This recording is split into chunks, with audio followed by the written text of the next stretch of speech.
Okay, how are we doing on this? All right. Shall we work it through together on this first one? All right. People would like to work it through together. I have all of the mathematics up here on the board so we can work it through together. Okay. So hit the clear on your computer, on your calculators, and we'll punch it in together. All right. Because I didn't know how many of you guys would be used to doing this. I knew the math teachers would be like, oh, this is a piece of cake. All right, let's make sure everybody goes through this. All right. Angle, 2 times tangent of the diameter of the distance. All right, since there are millions of kilometers for both of them, we can get rid of the units and just leave that there, okay? So we're going to take 1/2 times 1.4 divided by 150. All right, type that in. 1/2 times 1.4 divided by 150. Everybody doing that? And I got 0.00467. Look at me and smile when you have that, when you agree with it. Okay, I like to see smiling faces. It's Friday. We're going to get out of here in an hour, okay? So give me the big shiny smiley faces. No, that's not what you got. Okay, try it again. Okay, so no. Just do this part here. 1/2 times 1.4 times 150. Okay? So just take that one thing, okay? 1/2 times 1.4 times 150. We smiling on that far?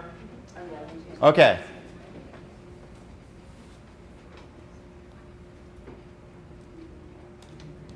Yes, we got it. All right, we have success here, okay? All right, now you have to find that inverse tangent function. So find your inverse or your second button or whatever that will go take you to, no, don't go take tangent. You need to, you have a tangent to -1. Great, fantastic. So hit that. Okay, fantastic. All right, so if you get this tangent to the -1, you have to make sure that your number comes out in degrees. On your calculator, there should be a DEG or an RAD, degrees or radians. Almost all of them are by default set to degrees, but they can come out in radians. I will give you a hint that if you ever do this in programming or in Excel, my friend, you will always get the result in radians, okay? If you do it in C code or Perl code or Fortran code or Excel code, the result is going to come out in radians, and then you have to transfer from radians to degrees. Okay, that's always going to happen. Be aware of that. If you're doing it on a calculator, almost always it's going to have the DEG and going to be in degrees. All right? So if you get your tangent to the -1 and you get 267 degrees, multiply that by 2, you get 535 degrees. Who is with me on this? Give me some smiles. Say, it's Friday, it's Friday. All right, how about this?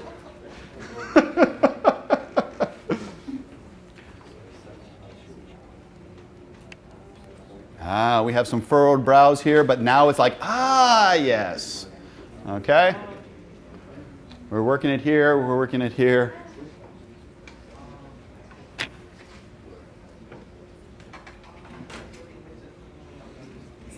Okay, so is that radians or degrees? it's in degrees. It's in degrees. Yeah.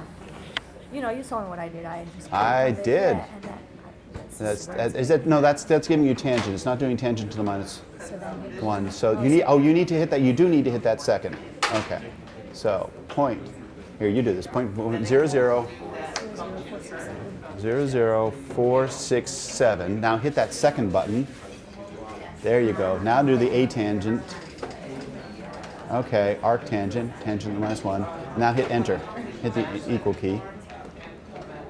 There you go, 0.267. Now multiply by 2.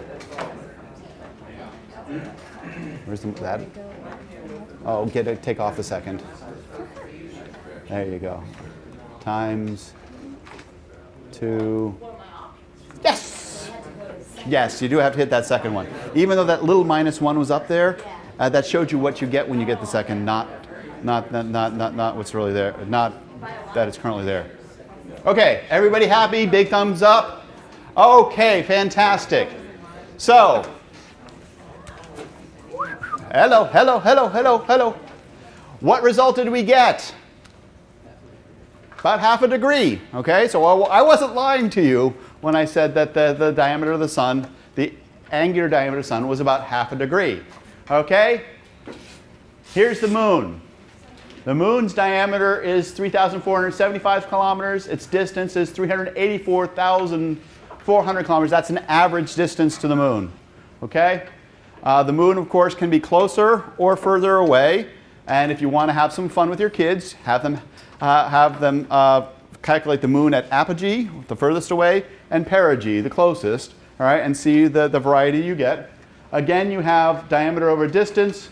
Okay, here I just jumped into this divided by this, getting that, and taking the tangent of that, you get 0.518 degrees. If you would like, you can punch that into your calculator now and check my mathematics. Yes? Is that another reason for the eclipse? That's my very next slide.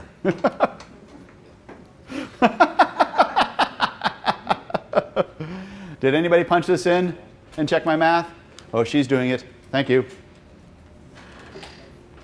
I have made, errors like this before, so.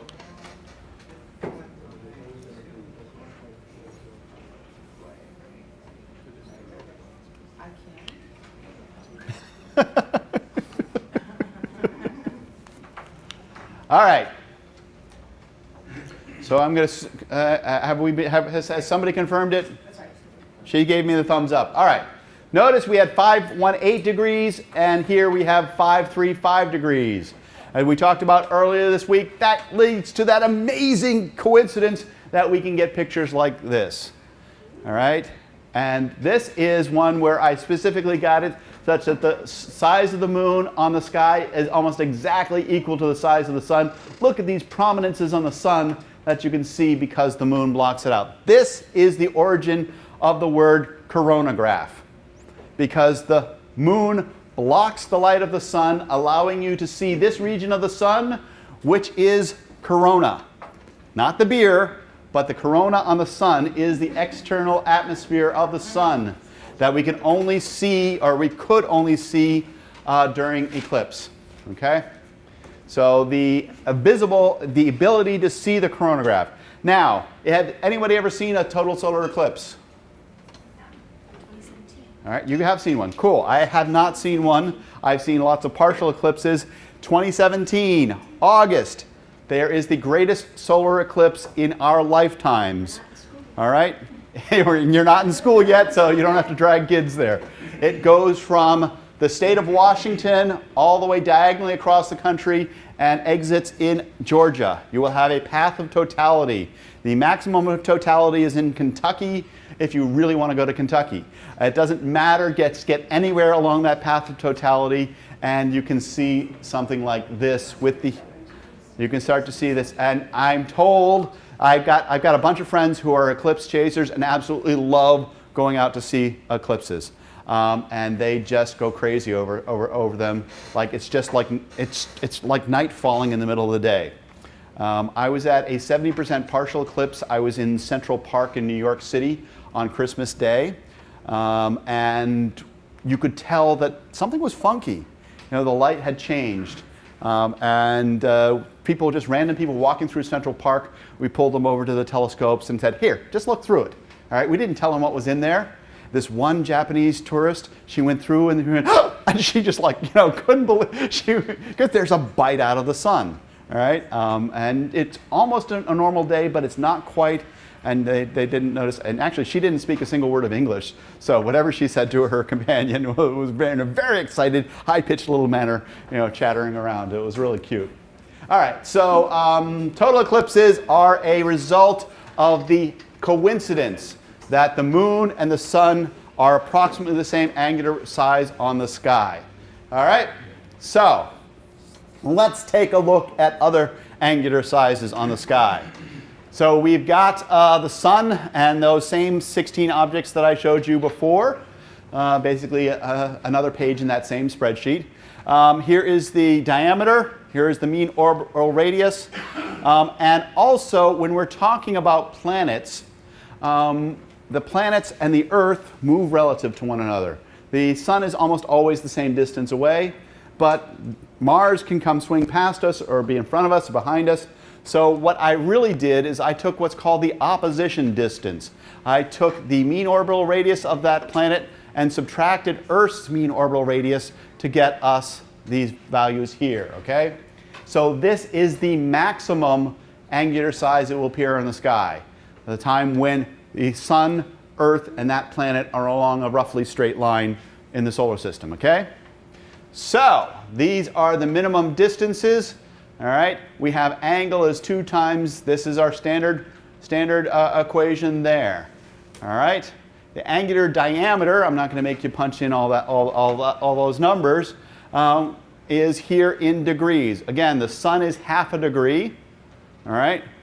The Jupiter here is 0.013 degrees, all right? And I'm assuming I have this in arc minutes or arc seconds on the next slide, right? Yes, good.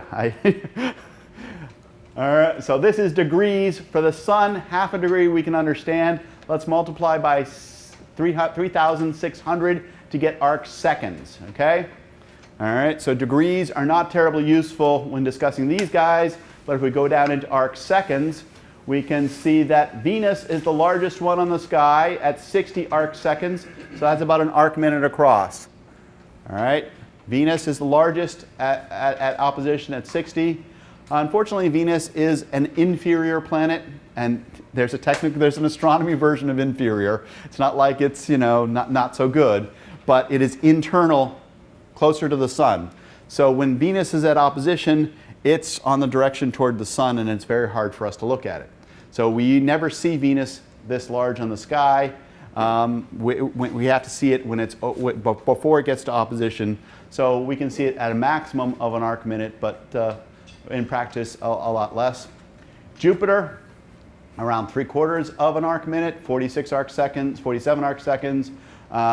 We get to Mars and Saturn around 20. All right, Mercury around 11. And then we get to Uranus and Neptune down 3 and 2 arc seconds. Now remember, the Earth's atmosphere limits our resolution down to about an arc second. Okay? So if you are a telescopic astronomer, you can definitely see Mars as a disk, you can see Jupiter and Saturn as a disk, you can see Mercury as a disk, right, and Venus as a disk. But when you're getting down here, Uranus and Neptune are down around 2, 3, 4 arc seconds. So until you have a telescope capable of really resolving down to 1 arc second or better, you can't see these as different from stars, right? So one of the reasons it was harder to recognize these. Right? They had been seen before. Once your telescope got enough angular resolution, you can get below an arc second. You're limited by it. It's just above the arc second resolution. The asteroids, well, you can't resolve them as a disk, right? They're still going to look like stars. Hence the name asteroid. The aster is star. They're like stars, but they are moving across the sky. They were not resolved to the astronomers who discovered them because they're below an arc second. And of course, Pluto, Haumea, Makemake, and Eris, you can't resolve those guys from the ground. Okay? They are just dots of light, which is why when Pluto was discovered, you saw those discovery images, it was just a dot. And then we had to sit there and wait until Hubble to get a little bit more resolution on that. Okay?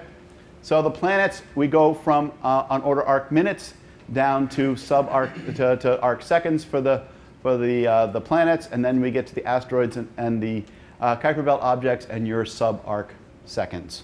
Okay? All right. Hubble's pixels. All right? When we get up above Earth's atmosphere, again, I talked about 1/10 and 1/20 of an arc second per pixel. So therefore, the number of pixels that we will resolve an object will be the angular size of the object divided by this resolution. Okay? If this is arc seconds per pixels, you divide some arc seconds divided by arc second per pixels, you get pixels out, right? Okay, so let's take a look at the Hubble resolution. So if it is, let's see, let's take an example. So let's take Mars. Mars is 17 arc seconds, right?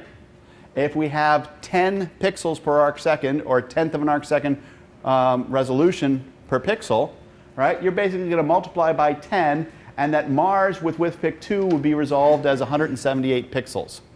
Okay, so we get about 200 pixels across the disk of Mars with width pick 2. With ACS, you're going to double that because you're 20 pixels per arc 20 arc seconds. Yes, 20 pixels per arc second. You get around 300 or 400, okay? Venus around 1200. Jupiter around 1000. Saturn only around 400. Okay, those Hubble images of Saturn, Hubble has a resolution of about 400 pixels across the disk of Saturn. When we think of these megapixel images, yes, Hubble can take 16 megapixel images, but it doesn't have 16 megapixels of Saturn because it has a 16 megapixel camera. The resolution is limited by the angular size. And we get down to Pluto, and Pluto's there at 1.7 arc second, 1.7 pixels. Formally, even on ACS, Hubble has only 2 pixels across the disk of Pluto. So when we showed you those, or actually I have some things, right? So just to compare, I highlighted some Jupiter and Pluto, right? Around 500 for Jupiter and on order 1 for Pluto. This is why these images from WIFPIC 2 are like this. Here is the image of Jupiter when you add 500 pixels, when you have only 1 pixel. We can see a lot more of pixels in the interpolation. One of the things we do with computers is we take lots and lots and lots of images and we try to subpixel interpolate. We also take images that are shifted, all right, and from that we can also get some idea of subpixel resolution. So there are more pixels here than formally we actually have in our resolution. We also do that with some of these images to gain a little bit of extra subpixel resolution. All right? Let's take a look at stars. All right, so this is the reason why Pluto's images are so bad from Hubble, simply because it is very small and very far away, so its angular size is really constrains it, much less than an arc second. All right, let's do some stars. Okay, so Alpha Centauri, Sirius, Betelgeuse. The apparent diameter of these guys is approximately one time the Sun. Betelgeuse is around 1,000 times the Sun. So if we then go through the spreadsheet, getting it down, the angle in arc seconds is much less than an arc second. All right.